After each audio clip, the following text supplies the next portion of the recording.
Rockstar Games is arguably one of the greatest AAA video game development studios of all time. Yet they're super weird when it comes to doing behind the scenes stuff and giving us insights on how they create their amazing games and worlds, like GTA V, for example. So I stumbled across two pretty interesting videos. One of them was Stephen Ogg doing a radio interview, and he kind of gave some insight on what life was like creating Trevor the character. And there's also some pretty cool footage that is shown as well of like motion capturing done for GTA V. And then the next we're going to be looking at is an interview that Shawn Fonteno did regarding playing his role as Franklin and his relationship to other people and growing up and, you know, how he got into the industry. It's really cool. So let's start with this interview from Stephen Ogg, who plays Trevor.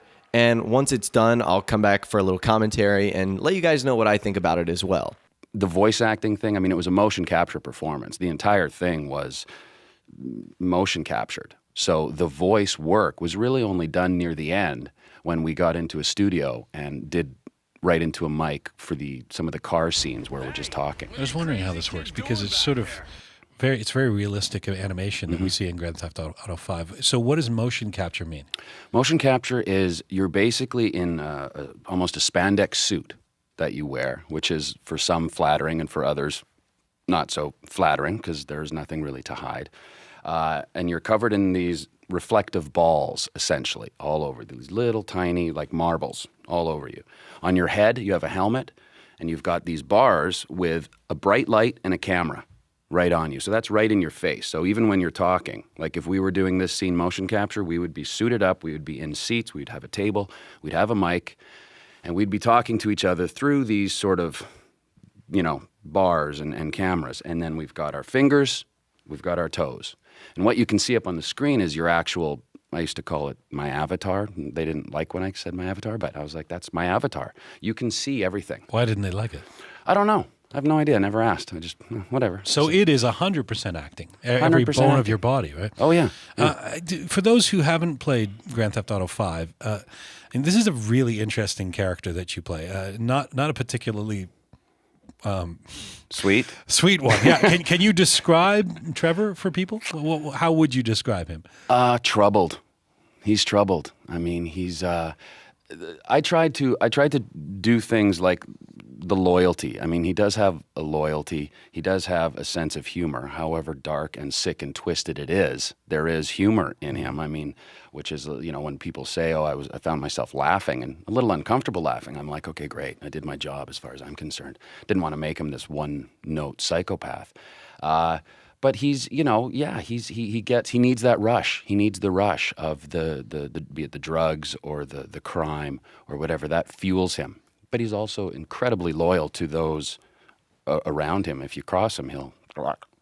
It's interesting because the character is so extreme. He's almost a parody of a bad guy, and yet he feels real. How do you make him real? That was the big challenge. How do you make this guy who's larger than life real? And it was just really about finding the connection with another person. I mean, you know, you find the sense of humor with this guy, find his relationship to other people. And if you're doing your job as an actor and you're communicating those words and you're really talking to the other person, the humanity is going to come through, regardless of the situation, be it ridiculous or not. It feels like we live in an era of amoral bad guys in films and TV, you know, to choose from as influences if you were looking for one. Did you have inspirations from your own viewing, or were you out to make Trevor your own? The biggest, I mean, because I'm not a fan of copycatting by any means, but certainly one performance that I recognized that was an influence in there a lot. But I had some strange influences that came into the actual performance of Trevor.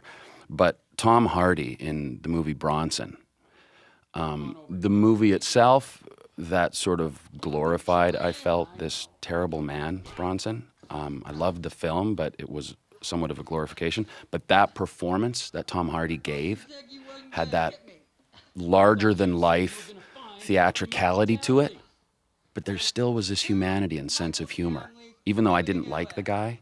So what Tom Hardy did with Bronson, I certainly looked to that, but then I also looked at, like, you know, a film like Bullhead, where he has this intensity. So certain roles like that, I certainly looked at and watched. Well, one of the things your character Trevor does in this game, I mean, I guess the most controversial aspect of the game is torture someone very, very brutally. Describe what you had to do in that scene. That one was just purely, all I really remember was the technical shooting of that.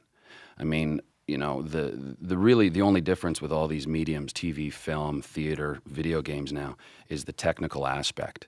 So to film that, I just had to be aware of, you know, we had different sort of instruments, and the actor sitting in the chair, you can't, for lack of a better word, touch balls or cross balls because then the animators can't animate it. So you have to be very aware of where you're interacting with the person.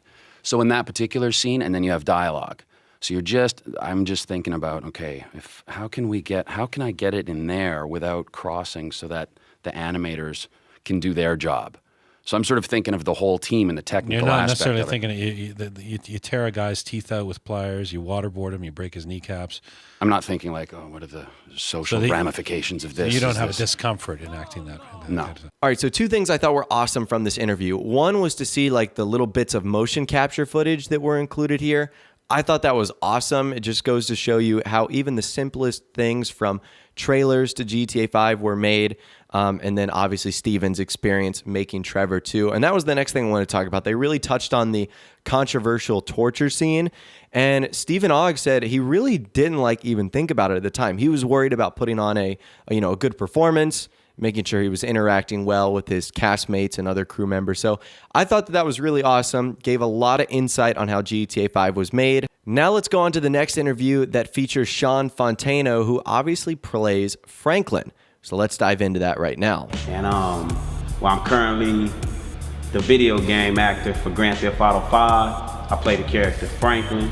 Fuck you, bitch! Oh, you trying to roll on me, fool? Can't repo the assets of a dead man, big sitting cheap asshole. Well, from a teenager, man, you know, I was a rebellious little dude, man. At that time, when I was living with my grandmother, I was from a neighborhood around here called Neighborhood Crips. I got into the streets, man. You know, I was young. I was probably like 12.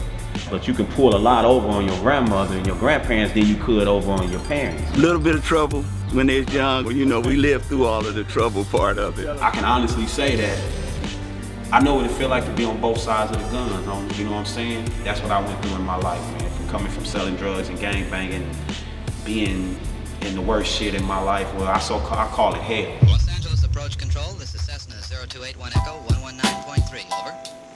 Cessna 81 Echo, Los Angeles approach control, roger.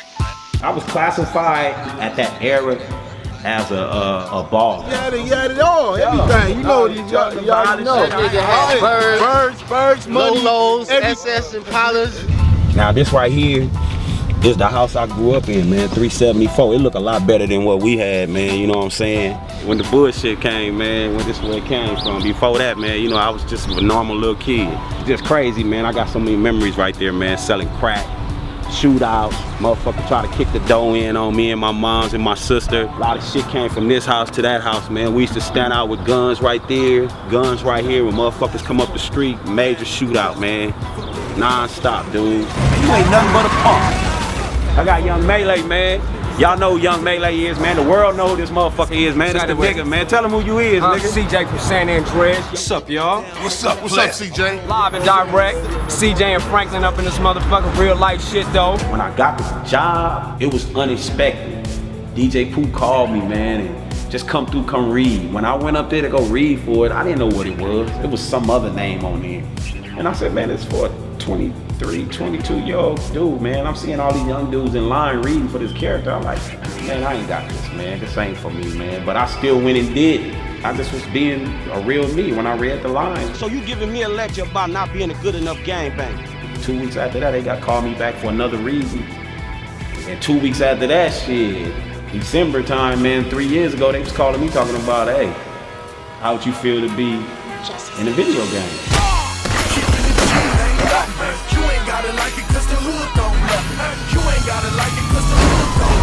Sounding more and more like a snee-eye itch every day. So when they hand me the script, and I start getting bits and pieces of the script of my character, Franklin, like, damn, man, did they research me? But the comparisons of that story and my story, man, they seem like they go just like this, like they woven in perfect. Don't nobody want to stay in the condition they in when they in a bad condition. That's the whole thing, is to try to do better in that bad position to get out to make a better position for yourself.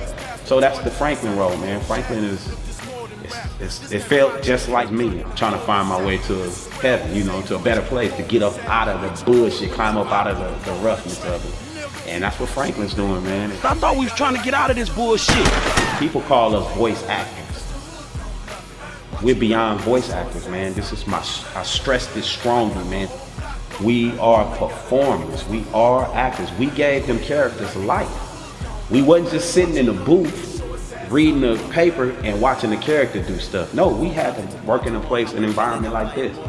And we had to really perform everything that Franklin did in there, from punches to humping, to getting head, to fighting, to driving, to jumping. I had to do everything. Some of the stuff I couldn't do, from jumping off the shit to a car or to a boat, the stuntman came in and did it. So this is a really cool interview. I've actually sampled a little bits and pieces of this in other videos. By far the most interesting part is at the end when his cousin, Young Melee, actually comes in and he kind of tells you about their relationship. In case you guys don't know, Young Melee actually plays CJ in San Andreas. So I wouldn't say that's the only reason Shawn Fonteno got the job as Franklin. I feel like he was a really good fit in general, but it certainly doesn't hurt when your cousin plays arguably one of the most recognizable characters in the GTA franchise, Carl Johnson from San Andreas. So I thought this was really incredible. It just gave us some nice details on how GTA 5 ultimately came about and sort of the long process it takes to make a game like this.